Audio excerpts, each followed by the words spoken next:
أعوذ بالله من الشيطان الرجيم بسم الله الرحمن الرحيم اللهم صل على سيدنا محمد وعلى آل سيدنا محمد وبارك وسلم عليه السلام عليكم ورحمة الله وبركاته.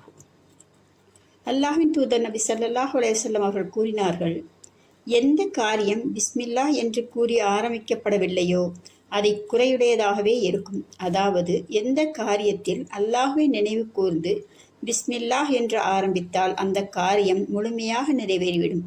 அல்லாஹ்வின் தூதர் நபி ஸல்லல்லாஹு அலைஹி வஸல்லம் அவர்களுக்கு இறக்கி அருளப்பட்ட வசனங்களில் முதல் வசனத்தில் அல்லாஹ் இவ்வாறு கூறுகிறான், இக்ரா பிஸ்மி ரப்பிக்கல் லதீ ஹலக், யாவற்றையும் படைத்த உன்னுடைய இரட்சகனின் பெயரை கொண்டு ஓதுவீராக என்று கூறினான்.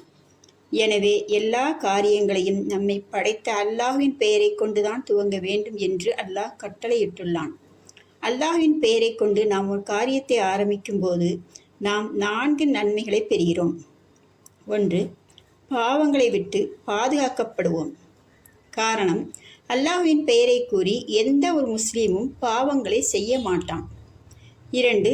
அந்த காரியம் முறையாக செய்கிற வாய்ப்பை நமக்கு அல்லாஹ் தருகிறான். அல்லாஹ்வின் பெயரை கூறிய பிறகு முறை தவறி செய்யும் எண்ணம் யாருக்கும் வராது. 3. அல்லாஹ்வின் உதவி கிடைக்கிறது.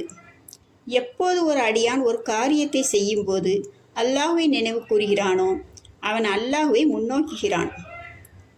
ஒரு அடியான் அல்லாஹ்வை முன்னோக்கினால் அல்லாஹ் அந்த அடியானை முன்னோக்குகிறான். எனவே அல்லாஹ்வின் உதவி கிடைக்கிறது. 4.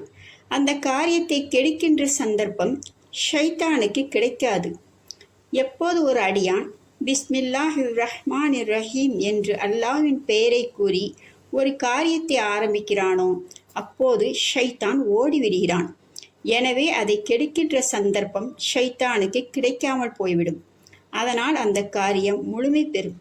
அல்லாஹ் தஆலா நாமும் நம்முடைய வாழ்க்கையில் எல்லா காரியங்களையும் பிஸ்மில்லாஹ் கூறி துவங்கி நற்காரியங்களை செய்யக்கூடிய நன்மக்களாகவும் பாவங்களை விட்டு தவிக்கின்ற நல்ல வாய்ப்பையும் அல்லாஹ் தஆலா நம் எல்லாருக்கும் வழங்குவானாக. வாஹிர் தஅவானா அனில் முஹம்மது லில்லாஹி ரப்பில் ஆலமீன்.